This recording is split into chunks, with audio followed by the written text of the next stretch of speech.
welcome back to my channel. I am your favorite mama of three, bougie vintage with the green hair, and today's video is kind of a review but also an opinionated video and also a little bit of, I guess, somewhat of a story time. Like, I'm going to give you guys more details.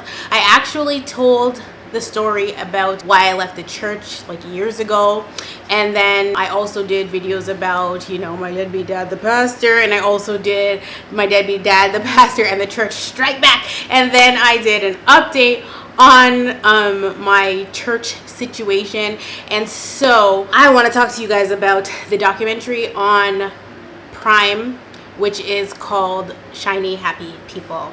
If you have not heard of this documentary, girl, sit tight, okay? Because we're about to get into some things, okay? So this is a really great documentary, in my personal humble opinion, about the Duggar family and an organization called IBLP. If you don't know who the Duggar family is, it is the family that was the star of the show, or the stars of the show, 19 Kids and Counting, and then it went up to like, I think, 22 Kids and Counting. This family was a part of the IBLP. The IBLP is, I think, it's a cult, okay? It is pretty much a religious cult or a organization that has the facade of being religious when really it's not. Now, if you've never heard of the Duggar family, or if you have never heard of 19 Kids and Counting, girl, where have you been? But if you have heard of them, then you might be interested in this topic. And even if you haven't heard of them, I think this is a really important topic to dive into. Now, the show is old as hell, okay? When I was probably in high school or right before high school is when the show came out, and I know my mama used to watch it, but like, the fact that they had 19 kids always rubbed me the wrong way, even as a child, okay? Even as a child, I was like, something is wrong here. There is something in the water. Like, this is not all right. And so I didn't know what it was that rubbed me the wrong way about them having 19 damn children, but it just didn't interest me. It didn't tickle my fancy. I was just not here for it at all. It was not my ministry nor my business, so I wasn't gonna go and investigate, and like, I was not scratching my head like trying to figure out what is wrong with these people. Like, why do they have 19 kids, baby? Okay, like, that was just not something I was gonna do. Before I get into some of the scandals of the IBLP, and so I will be referring to Institute of Basic Life Principles as IBLP because it's just easier to do it that way. But before I get into that, I just want to express how I actually kind of grew up in a very similar way, but not as intense. The truth is, I feel like the only thing that saved my family from the cult-like nature of the church that we attended was my mama being so damn rebellious. Shout out to her, okay? The stiff-necked Israelite.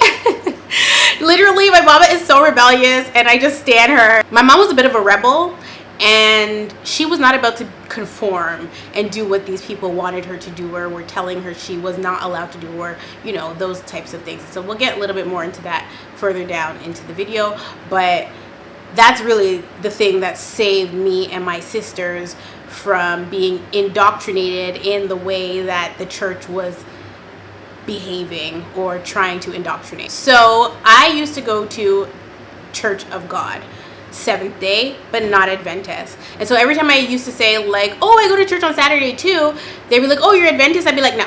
I am not Adventist. Obviously now I don't fall under any of those umbrellas, but like, Adventist was to me a lot more like IBLP than what I experienced growing up, though it followed very similar principles and practices. Now, shout out to all the Adventist girlies. I see y'all, okay? I know a lot of you found me because of my very first video, which was, or not my very first video, but one of my first videos, which was my deadbeat dad the pastor, and a lot of Adventist girlies were in there like, oh my god, I relate to this, I resonate with this, yada yada yada. Do I look like an Adventist girl? Do I look like a Sabbath girl?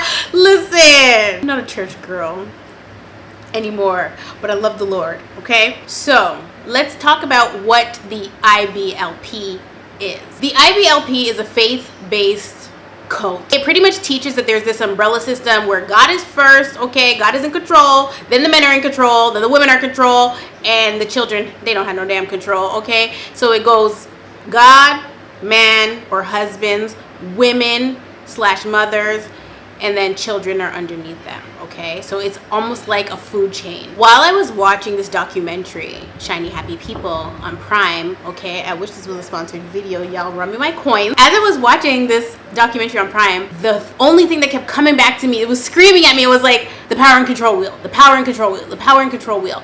I have introduced you guys to the power and control wheel on my channel once I started talking about narcissistic abuse. And so today we are going to bring up the power and control wheel and identify a lot of the wheel in the IBLP community. As I was watching the documentary, I noticed that the women and the children were all subject to pretty much everything on the power and control wheel except for maybe make her do illegal things, which is give or take, okay? Depends, because I'm sure there were actually some women that had to be subjected to this type of abuse. So we cannot eliminate it from our conversation. So in this video, I am going to be taking the power and control wheel and pointing out various different events that happened or that were discussed in the documentary for the IBLP and that community, but as well as the Duggar family and my own personal experience growing up in that type of religious environment. Baby, I might have been the first person to expose the cult because they was on TikTok. They was on TikTok exposing the church, or sorry, the IBLP or the cult. But baby, I had been done that on YouTube, okay? I talked about why I left the church.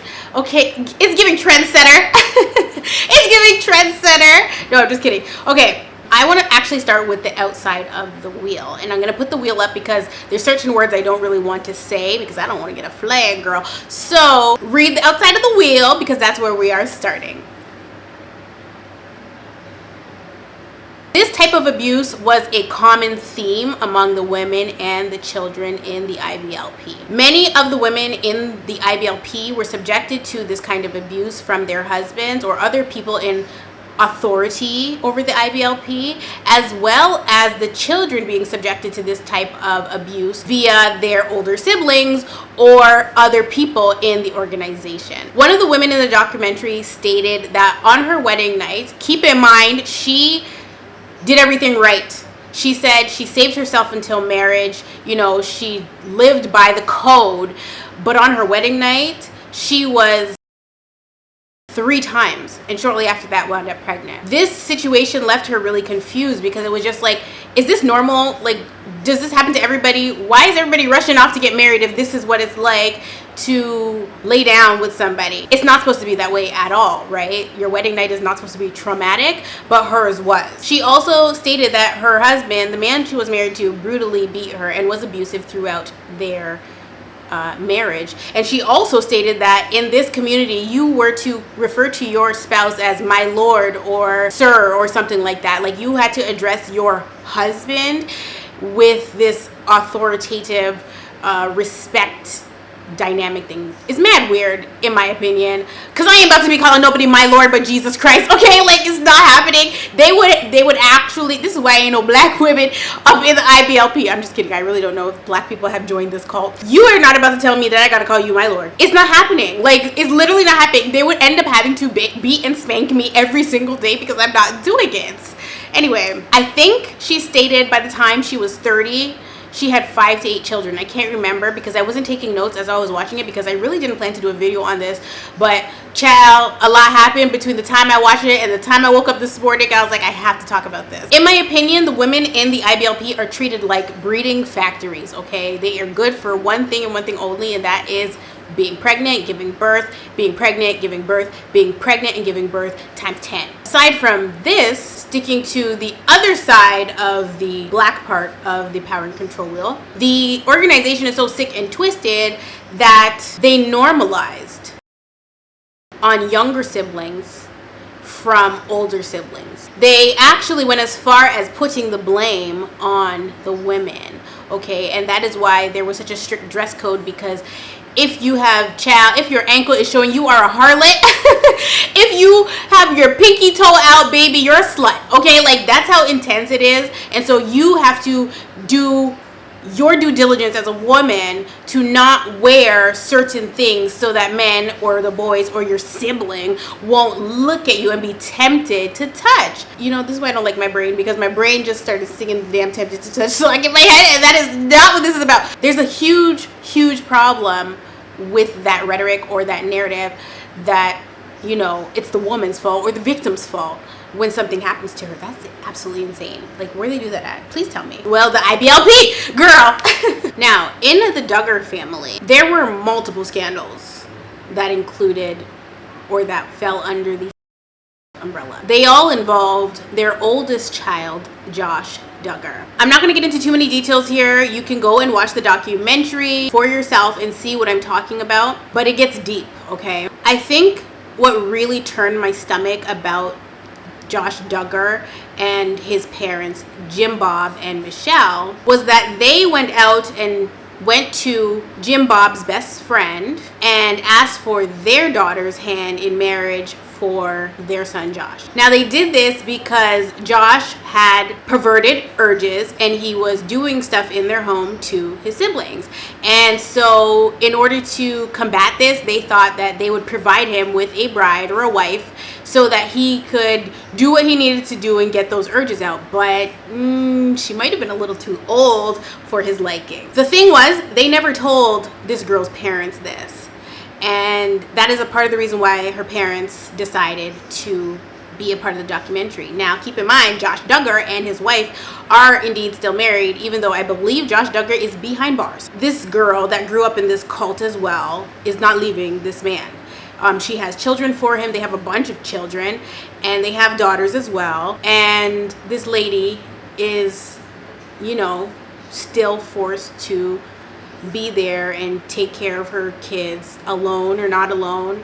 Either way, she's not divorced him, despite the crimes he was convicted of. The problem with these types of communities is that this stuff gets swept under the rug like no tomorrow. Okay, they're just nasty with it. Like, you don't talk about it. It's very hush hush. And like I said, I grew up in a very similar space, so I experienced those things too, where it was hush hush and brushed under the rug and everybody knows but nobody's saying anything. In the Duggar family, to make matters worse, they actually had the two sisters that were the victims of their older brother go on Megyn Kelly and have an interview with this lady. They pretty much ended up minimizing what their brother had done to them, and they were forced to take the burden.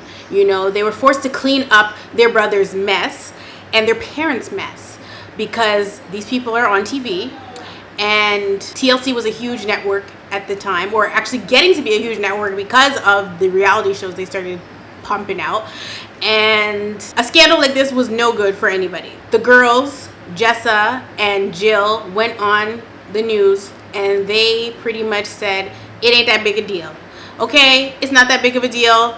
He's our brother, we love him. You know, I chose to forgive him, yada, yada, yada. I don't know how much more sick you can get by making your children that were affected by the abuse to get up and sit up on national television and tell everybody that it's not that big of a deal, when they are going to have to live with that trauma for the rest of their lives.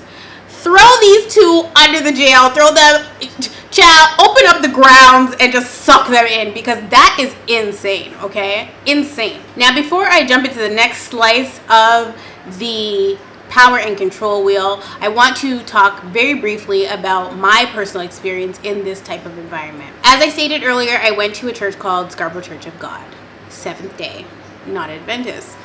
Though I cannot speak to everybody's experience, I can speak to my own. Oh, I know the information, it's not my place to tell, right? But what I experienced in my own little world was a lot. And obviously, it was so many of us that went through this kind of trauma as well. The church that I went to was very much giving brainwashed. The women, they were dressed frumpy. Not my mama though, girl. Let me tell you about Mama, okay? Shout out to Mama again. Let me tell you about Mama Bougie, because Mama Bougie, she was dressed to the nines keep in mind, my mom is a seamstress, okay, and she passed the gene down to me, okay, so we both can sew, but this is not about that. My mom made her own clothes, and she also knew where to shop, and head to toe, baby, she was looking like class, okay. My mom is just a classy woman, and she was so beautiful and, you know, vibrant, and she had this long, thick, gorgeous hair, and she was a star. She was a superstar, you know. And actually, a lot of the women in the church were kind of jealous of her because the men loved my mom, but of course she was dedicated to my pappy, okay. She was dedicated to the pappy, so, you know, she wasn't looking at no other man, but the men were certainly looking at her, okay. She was just everything. And also, because she had that little bit of a rebellious spirit, I think they took to her because of that. Like, she wasn't going to dress frumpy, you know what I mean? She looked good, okay? That's neither here nor there. The fact of the matter is, the environment was brainwashed, right? So the women, they dress frumpy. Most of the relationships that you would enter in would be formed in the church, much like the IBLP, because the girls in the IBLP get chosen and married off in this arranged marriage type of vibe, very young at that, you know. If a man decides he wants a woman in the IBLP, he can have her, you know. He goes and he tells the family that he wants her, and that's it, period. Obviously, the environment that I grew up in was not really like that, but there was so much dating in the church and other things that were like that. It didn't happen often, but it happened often enough. You know what I mean? Where an older man would end up married to a young woman at the church, and it was just like this disgusting age gap, and it's just like, why is this allowed? Because does this mean that, I mean, this girl been going to church since she was 8, and this man been going to church since he was 38, and now it's been 10 years and he's still at the church and she's still there. Was he watching her from the time she was 8? Like, it's crazy that way, right? Just like the IBLP, it was a very sick and twisted environment. There was also a lot of, I've already covered this, and done against children. I was one of those children, and I know a lot of children or a lot of people that I grew up with that also fell into that category. And again, just like the IBLP, this stuff gets swept under the rug. Nobody is dealing with it. Nobody is accepting it until I hop up on YouTube or TikTok and tell everybody what the hell happened. Because last year, the year before, I can't remember, I think it might have been 2021 actually, one of my abusers came onto my TikTok and it just triggered me. And I ended up calling her out on TikTok, and the video did numbers, child, okay? But I was pissed because how dare you? It's important to speak up, and it's important to not bite your tongue anymore that you're grown, you know, say something. Because when I was a kid, I didn't tell anybody, you know. I was hush-hush with it too. I didn't realize that I was being assaulted. And so as for the other abusers in the church, everybody knew what was done, but nobody was talking about it. And so every Saturday, victims, young girls, were forced to have to look their abusers in the face. And some of them even lived with their abusers, you know what I mean? How hard of a life is that? Like, that's disgusting that you're constantly having to be faced with your abuser or the person that you because your mom or your dad doesn't want to leave this cult-like environment. And, you know, what does that mean for your psyche? What does that mean for, and at this time, baby, therapy was not a thing in this arena. And I think in the IBLP, they probably don't believe in therapy either, if it's very similar to the environment that I grew up in. People don't believe in therapy. We are only now, as, you know, as Black people and religious people, pushing for therapy because it's so important in our community, and we have been ignoring therapy for years, you know, for decades, for centuries. We've not been going to the therapist, and we needed the damn most. And so every Saturday, like clockwork, people were faced with their abusers at the church. And just like the IBLP, the men at the church had this sort of authority over the women. The men in the church that I went to were classified as the head, and the women were the tail. Not the neck, the tail. Okay, but what does the Bible say? The last shall be first, and the first shall be last. So they can be the head all they want, baby. we are not the tail anymore. God done plucked us from the back of the line and put us at the front of the line, because you're not about to play on God's top like this and disguise it as praising the Lord and disguise it as what God intended for us, because this is not it. And just as a side note, I was talking to my mom and she was telling me, the women, they weren't allowed to ride bicycles. The men were, but the women weren't. The women weren't allowed to ride bicycles. They weren't allowed to wear pants, especially at church. They weren't even allowed to do yoga. These things were classified as sin, okay? Like yoga. Baby, you can't even exercise. You can't even get your Pilates in, okay? It's demonic. Also, at the church, you had to have a hat on. You had to have a covering. You had to wear a doily on your head. And of course, you couldn't wear nail polish, okay? You couldn't have any color on your nail if it was not clear, and that goes for your toes too. I remember one time I got in trouble because I had this like nude pinky color on my toes. I was probably like 7 or 8. I got this clear pinkish color on my toes. My dad told me, go take that off, okay? Go take it off. You're not allowed to have that. It's not clear. I was pissed. You also couldn't have your ears pierced.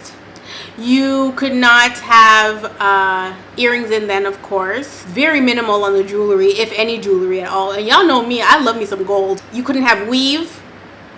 You couldn't wear makeup. Nothing to tempt the men, much like the IBLP. I remember growing up in the environment. I remember, seeing how the women looked and how the young girls looked. You want to put on a little gloss, a little powder on your face, baby? No.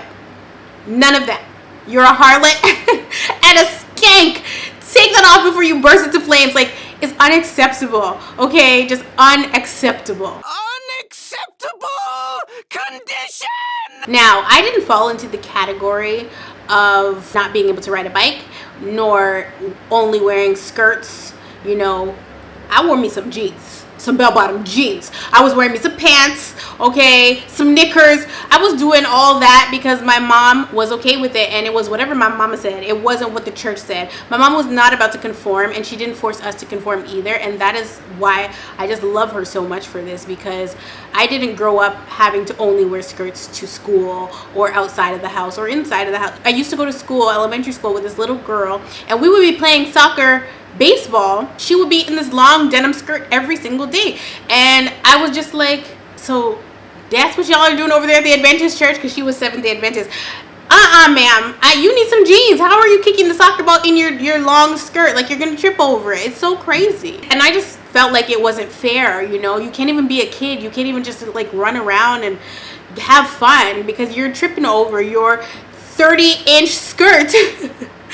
Oh my goodness. And before I, continue with the shiny, happy people, I want to, point out the sacrifices that our moms had to make, the Seventh-day moms, they had to make on Friday evenings, because my mom was a working mom, so she was out at work. Y'all already know my father was not employed, okay? So my mama was out at work in the day, came home Friday evening, and Friday evening leading into Saturday, you are not allowed to do anything. So pretty much Friday evening, my mom would come home. She would, get us ready for the Sabbath, so the next day, for church the next day, whether that meant, helping us pick out our clothes and ironing them or whatever it was. And she had 5 daughters that she needed to do this for. Order the food, and we ordered food every Friday night, and that was like a tradition. And I kind of continued it with my kids. Like, my kids, which I didn't be eating throughout the week, but on Fridays, I typically do like get pizza or something for them, and I was doing that from the time I was back in Ottawa, because that was just a family tradition that we had,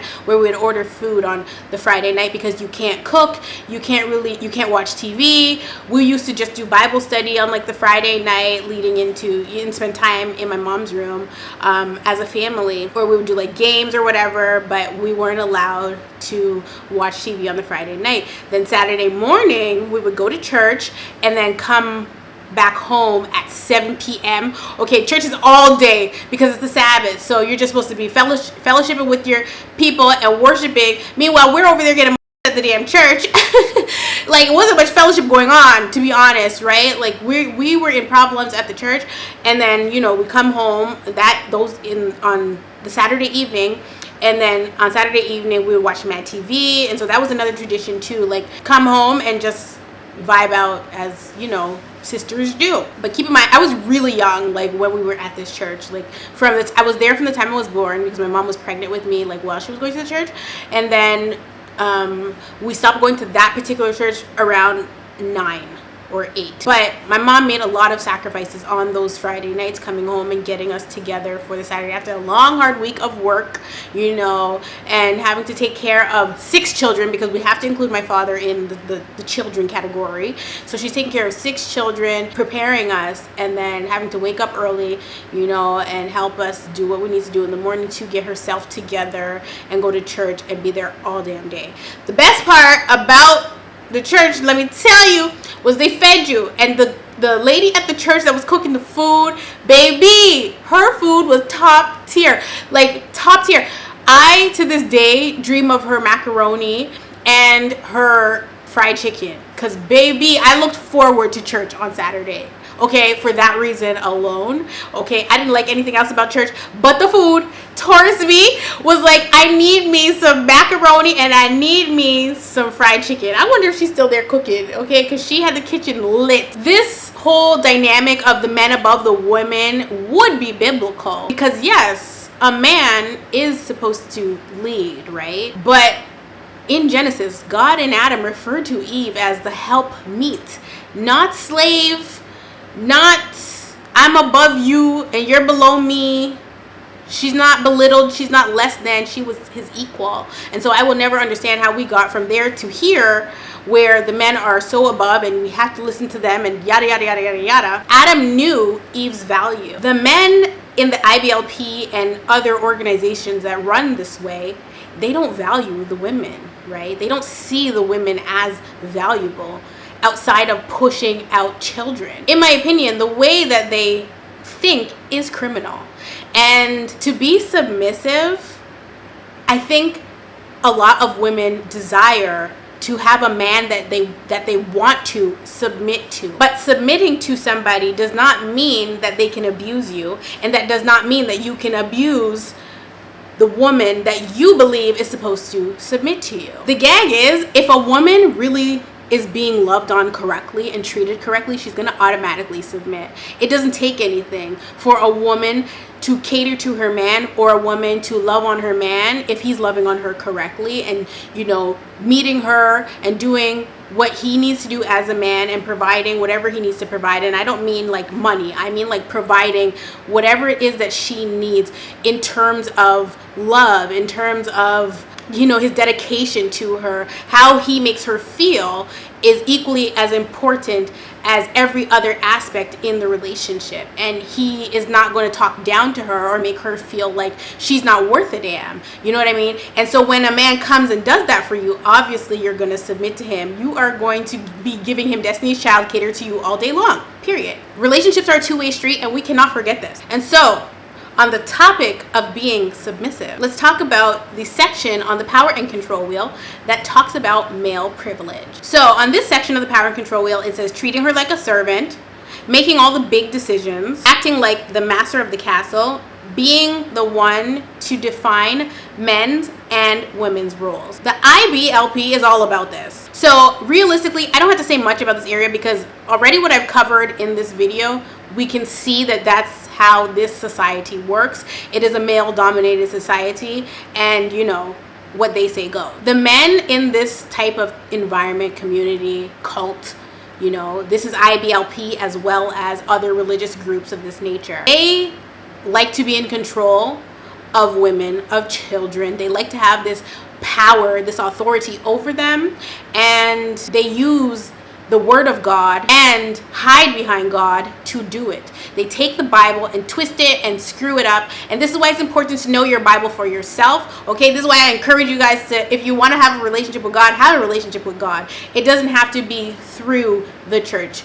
You are the church, have your relationship with God. Okay, that's my little advice for the day. But a lot of these organizations are doing this, and so this is why you have to know your Bible for yourself, because a pastor can get up on stage and tell you anything he wants to tell you based on what he believes is the interpretation of that scripture when that's not really what it is. And so if you are spending time with God and, you know, praying, you're going to get the right revelation for what the scripture means, whatever way God wants to give it to you. One of the things that really gagged me watching Shiny Happy People was when they got to talking about the founder of the IBLP. My God. The founder of the IBLP's name is Bill Gothard, okay? This is where the hypocrisy really just jumped out at us. The man who came up with this scheme, finally Todd is off the hook, okay? Finally we have a scheme that was not set up by Todd. Shout out to Todd one time, okay? The man that came up with this damn scheme, he's not even a pastor. So this is the first place they went wrong, okay? Following his teaching, because he ain't even allowed, right, to be teaching the word of God, so to speak. He's not authorized. He has no authority in Christ to be making people live the way that he manipulated them to live. And while they were talking about him, all I could think about was Hitler. You know, he just reminded me of Hitler, especially when they started talking about the army and how they needed to breed all these children to create the army to spread this IBLP message across the nations and yada, yada, yada. I was like, this man is a modern day Hitler. This is crazy. Why it gagged me though was because as much as he was preaching this message, as much as he was grooming the people, the men especially, to be like him or to live this lifestyle, to dominate the women and the children, be problematic, he was never himself married, nor did he have not even one child. So he was childless and single. But he was preaching this message that they need to be fruitful and multiply like damn Nick Cannon, okay? Like they just need to go and have babies and make babies and have babies and make babies and do this. And he wasn't doing this. So why was he sending out this message? What he was doing instead, however, was pretending he was damn Hugh Hefner and was over there at the headquarters taking advantage of young girls. Some were 14, some younger, okay? Some older, but the one girl that was in the documentary talking about her situation or abuse actually by Bill Gothard, she said when she met him, she was 14, I believe, and he was 71. He is still alive. He is 89 years old, and you know, no accountability. Further into the documentary, when they're talking about Bill Gothard, they end up sharing with us that he actually expanded from just Arkansas to globally. Okay, world domination. Like, the man is an evil genius, I guess, but when you are doing stuff that is this sick, it's going to catch up to you. For me, this type of master manipulation is very scary, because how are you this good? Where did you even come from? And why did you wake up one day and decide that this is what you want to do and this is how you're going to do it, and you know for a fact you're going to get away with it for a very long time, if not forever? And so, dare I say it, but Bill Gothard is giving me Narcissist 101. The whole entire IBLP seems rooted in narcissism, but they actually never mentioned the word, not even one time in the documentary. Not one person mentioned narcissism, and not one person mentioned the power and control wheel. And so that is why I'm here today, because that is all I saw, okay? I was actually perplexed, because the church, religious groups of this nature, and of course the IBLP are the breeding ground for narcissists. And the proof is in the pudding, okay? You ain't gotta take my word for it. You can either go sit there and watch that documentary and see everything that they damn said, or we can dive into the next slice of the pie on the power and control wheel, which is isolation. And isolation is the narc's favorite move. Using isolation,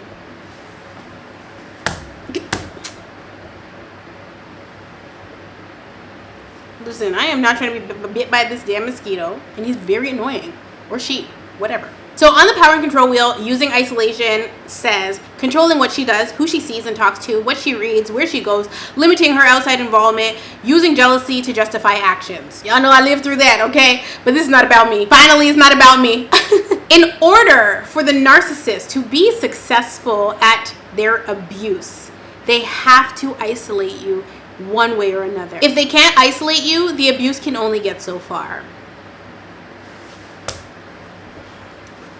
Girl, woo! She was all up in my sleeve. I'm like so scared of being bit by the damn mosquito. I just don't feel like itching today. Like, I really don't. If they can't isolate you, the abuse can only get so far. And so the people in these types of communities, they groom the women and the children to be comfortable in their isolation. How they isolate the women is by keeping them pregnant, okay? And you already know, once you're pregnant, baby, you ain't going nowhere. You can't go nowhere but to the damn hospital to give birth after a certain while. You don't even want to go anywhere. But they keep the women pregnant. You know, that's how you end up with 19 children. They then force them to be stay-at-home mothers. They do not have an education. And then they further this type of indoctrination by teaching through their program called ATI, which stands for Advanced Training Institute. The ATI is the IBLP's homeschooling program that, of course, only the mothers who are already stay-at-home mothers taking care of little ones or whatever, they are the ones that have to do the teachings. You don't send your kid to some program. You have these little booklets that this crazy man has created with his little staff, and you teach these basic life principles to your children and carry on this legacy of the IBLP. This program completely lacks substance. Like, there is no substance in these teachings that they give to the children. Though the founder, Mr. Bill, he promised that the ATI would have an equal or even better education system or structure than the public schooling system, which was BS, because that's definitely not what it gave, okay? The women are kind of dense, you know, they don't know any better because this is how they grew up. This is where they've been going since they were children, and then they get married off to these men, and the men are educated because the men are allowed to leave the house. You know, they experience the world outside, but the women don't really get to leave the house more than to go to the grocery store, and the man is going with them. So the children end up being very academically behind because the women are not supposed to be able to be like, oh, I want to be a doctor, I want to be a lawyer, I want to be smart. They're just forced to, first of all, when they're, you know, 8 years old, they're taking care of a 2-year-old, you know what I mean? So they're just trained to be moms. That's it. There's no life outside of motherhood. Could you imagine? Could you imagine no life outside of motherhood? Oh, baby, I would die. I would die. I couldn't imagine just being a stay-at-home mom and not working. And, you know, I know that's some people's ministry. No, shout out to y'all, but that's not my ministry. I need to work. You know, I need to be a stay-at-home mom and get to the bread, okay? I don't want to be depending on a man, especially not an abusive man, for my allowance, you know, if I even get one, because it's not like I can go out and like go shop at the regular stores, baby. I gotta sew my own clothes because I'm not allowed to show my damn ankles. So, you know, they're dressed like Little House on the damn Prairie, and I mean, that's what I tried to give today, but like sexy Little House on the Prairie. That's what I tried to give today, baby, okay? My little peasantry. Baby, the IBLP is just not for me, okay? Anyway, because this was the woman's normal, you know, they grew up in this environment, they were subjected to being kept dumb and numb. Especially because after you have a baby, you lose your everlasting mind, okay? Oh my gosh. After you have a baby, your mind is really not all there, you know, because your body just went through something traumatic.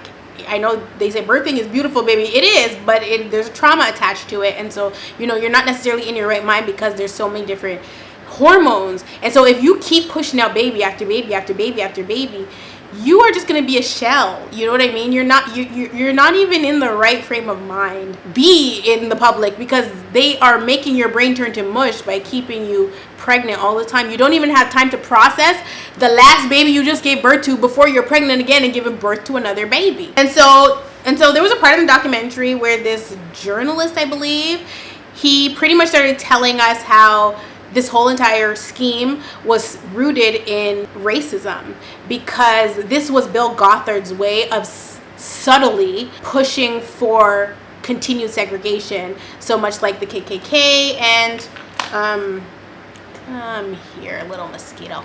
So much like the KKK and, you know, white supremacists and the mosquito. Oh my gosh, the mosquito is distracting me. His way of continuing segregation, because he didn't want Caucasian people to mingle with the likes of the Negro.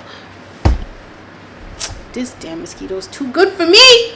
Get in the way. Now, if we go over the entire power and control wheel, baby, we will be here all day, and I've already been sat here for pretty much an hour, but I really do want you guys to go and watch this documentary if you haven't seen it already. Why does it, you know what, just stay there, mesquite. That being said, one of the biggest issues that arise that pertain to the Duggar family, okay, was the economic abuse. One thing a narc gonna do is control the money, okay? One thing the narc is gonna do is control the money when you really need it. So let's talk economic abuse. Preventing her from getting or keeping a job. So we already can check that off the list because, like I said, dumb and numb. Making her ask for money, giving her an allowance, taking her money, not letting her know about or have access to family income. Now their mama ain't saying too much. Miss Michelle, she ain't saying too much about this, right? That's her man, and she gonna stick beside Mr. Jim Bob, okay? Because the women are simply just not allowed to work. Matter of fact, they weren't even really allowed, not even really allowed. They're not allowed to watch TV if it's not IBLP approved or from directly the IBLP. They would be watching VCR cassette tapes because that's all they're allowed to watch. Very isolated lifestyle. There's too much power in TV and music that would be given to the women if they were allowed to listen to these things. And this is really what made it interesting that the Duggar family was even on the television screen, because they weren't allowed to watch TV, but they are providing entertainment for the viewers at home via the TV. Now, of course, they made a gang of money over the years, but all the money went to Mr. Jim Bob, okay? It didn't go to the family.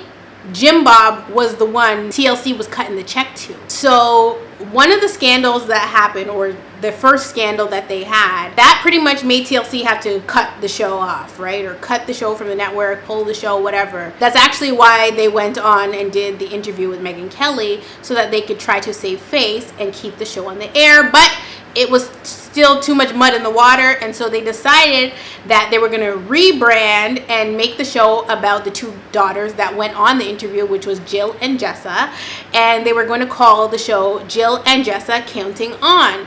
This would pretty much change the narrative of the show, but still sneak the 22 kids and counting in there, despite the fact that they had this scandal. Problem was, it was a scheme set up by Jim Bob and TLC, okay? They set this damn scheme up, and pretty much what happened was Jill and Jessa were the name of the show, but they wasn't getting the Jill and Jessa checks.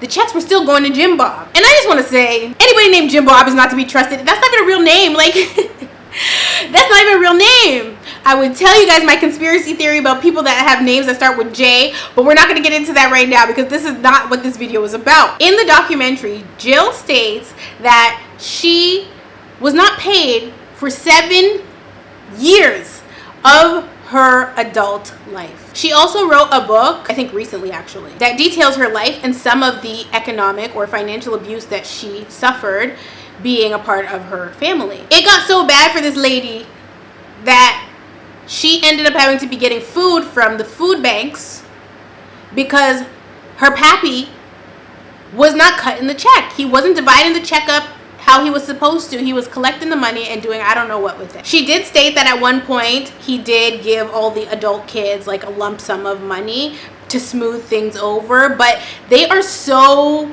indoctrinated and, you know, manipulated and controlled by this whole authority umbrella system that they don't even really challenge their parents. They don't question their parents. They're not allowed to. It's disrespectful, and they will get spanked no matter how old they are. Because of the authority that the fathers and husbands have over the mothers and the children, they never even thought, it never even crossed her mind to be like, where's my money? Where is my money? And I'm sorry, but it couldn't be me. It could not be me. It is just insane to me that they are under such heavy ruling by their parents, even into their adulthood at 30, 40, and 50, that they're still not going to press their parents about the stuff that is owed to them. Once the older children became like maybe 16, they should have been getting their own checks from TLC, right? But that's not how the contract was designed, and so they never saw that money. You know, they was in a 360 deal with a record label and Seams, okay? They wasn't getting not a red cent, and the dad then ran off with all the money. What he should have been doing is putting some money in, there's 19 kids for the money to be split through, right? Didn't nobody tell you to have 19 kids, okay? It's hard to provide for 3 kids. You over there with 19, I don't care how much money you're getting paid from TLC. That is too many kids to provide for. That's neither here nor there.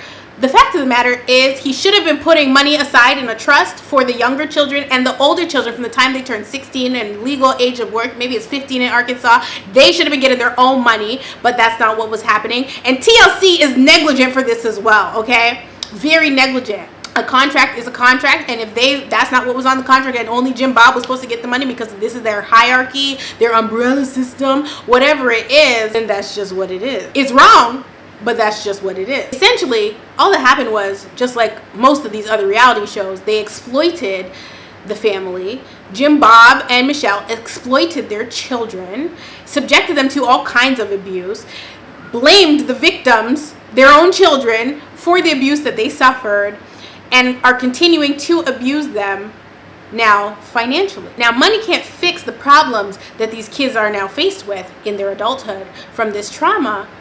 Well, baby, it's the principle, okay? Cut the check, Jim Bob. You owe the children their money, right? Like, this is crazy. Now, it obviously does not take a rocket scientist to figure out that the women in these marriages are subjected to economic or financial abuse. It can happen to anybody, baby. It happened to me in a weird way. For these types of people, it's especially bad because they are bred and groomed this way to accept this is the only way to live and are brainwashed from birth. Realistically, they're not even allowed to have a mind of their own, you know? Their dad thinks for them, or the husband thinks for you, you know, because you are supposed to be submissive. So whatever Big Daddy says, you gotta go with, and that's just the end of it. And so if you can't have a mind of your own, how do you communicate what your needs are to your spouse? Do women not have needs? Do children not have needs? Like, how do you communicate to your spouse, I need this, I need that from you? Or is that just simply off the table? Is the man only allowed to tell the woman what he needs and she's supposed to hop and skip to it? And if that is the case, can we say then that the women are conditioned to put the man's needs before their own and never talk about their needs? And so I'm not gonna hold you. The dynamic is given pimp and hoe, right? Like, am I crazy for thinking that way? Because that's all I see. I see gorilla pimp and the hoe having to go to the pimp and say, I need this or that. I need $200 for groceries. And he's like, nah, I'm gonna give you $150. Like, huh? And so I'm just trying to figure out, like, where is this biblical? This is not biblical at all. Like, this is not biblical. In fact, it's satanic. This is satanic. This is Satan's scheme for the pit of hell. I'm not even joking. There's nothing godly or biblical about this. Do not be fooled by the IBLP or any religious group that is living like this or pushing this way to live. Do not be fooled. Okay, wake up, sister. Wake up. Obviously, Jim Bob is not the only person that has conned their children out of some money. Okay, especially in that type of organization, or the wife or whoever. And before I forget to mention this, they control down to how your hair is curled. Like, this one girl was saying that Bill Gothard was upset that her hair wasn't curled enough. Like, what? Her hair needs to be curlier. Like, it needed to be curled. I thought you didn't want Negroes in the place. What you need the curly hair for, sir? Like, what is going on? So, they had to have their hair a certain way, like everything down to a science and to the T. Like, but one of the things that really got me was when this one person was talking about how anybody is subjected to spankings. The children and the wives get spanked. The men do not get spanked. They can administer the spanking, but they don't get spanked because it's impossible for a man to disrespect a woman. You know, the men are in control all the time, every day, you know, 365, right? And so the women get spanked for disobeying their husbands. Not only do they get spanked, they get beat on, okay, abused in many different ways, however the man sees fit. But the women also do some of the abusing, right? Because we're not about to sit up here and debate whether spanking is good or not. We don't care. That's not what this is about. They don't have an age limit on the spanking. And I think that is absolutely insane. I grew up getting spanked. I am thankful for my spankings, okay? I grew up getting spanked. You know, I didn't get spanked if I didn't do something naughty. But this thing that Miss Michelle was talking about blew me. She was talking about this thing called blanket time. And so from the time a baby is a baby and you put your baby on the blanket, baby can't even roll over, okay? That's how young the baby is. The baby can't even roll its body over, maybe just a little bit, right? From the time the baby is that young, they introduce spanking. And what they do with this blanket time is bring a toy that the baby would want to get and put the toy just out of reach for the baby to go and reach for it. And when they go and reach for the toy, boom, spanked, hit a baby. What? As a mother, like, I can't even fathom this. Like, I cannot fathom hitting a baby. Like, you have to be sick in your head to do that. And so Michelle was talking about how, you know, she would call her sons for blanket time, and she would call the little boys. So maybe they're 6 now, and she would say, okay, get a toy for blanket time, to train the children, train them up in the way they should go. Okay, again, abusing the Bible. That's not what this meant. Bringing them to this blanket, having them sit on the blanket or lay on the blanket and bring a toy that they so desperately want to play with, and then watching them until they decide they want to reach for this toy and get a spanking for it, so that they can assert dominance over the child. Why would you do that? Like, it's just ridiculous. It doesn't even make any sense. Now, I know children do not be listening, okay? I am not ignorant to this fact. I got 3 of them, baby. They do not listen. But I'll be damned if I sit them down for no damn blanket time and discipline them in this way from the time they are 6 months, so that they are robots or brainwashed or dumb and numb. You know, that they fear me so much that they won't even walk to the bathroom without asking if they can go to the bathroom in their own house. Like, what? No. I can't. I think that this blanket time situation, the spanking situation, men spanking their wives, because it's not the sexy spanking that the men are giving the wives, okay? Let's make it very clear. He's not getting the paddle and spanking that booty and making love to his wife. He is actually beating her for not listening, for bringing his dinner out too late, okay? Or not serving him before she serves the children. We're not doing that, all right? I think it's absolutely sick on every level.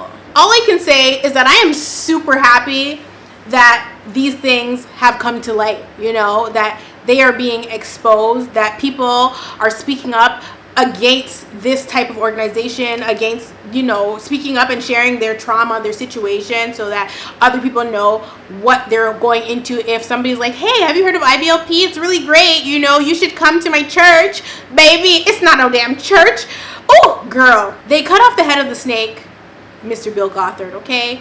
And then once they cut off the head of the snake, they kind of passed the IBLP down to Jim Bob and Michelle Duggar, right? I don't really know if the IBLP is still, you know, functioning properly. I'm sure there's lots of families that are still operating in it despite all of this, you know, stuff that's come to the forefront, because they are a very brainwashed community. So it would be hard for them to get out of that. I'm just happy that they've been exposed now and people are not afraid to speak up on their, you know, experience. And I pray that more organizations like this will crumble. Rock Nation, you're next. Rock Nation, right. You will crumble. I'm just kidding, don't sue me. But yeah, that is it for this video. I love you all so much, and I will definitely see you guys in the next one.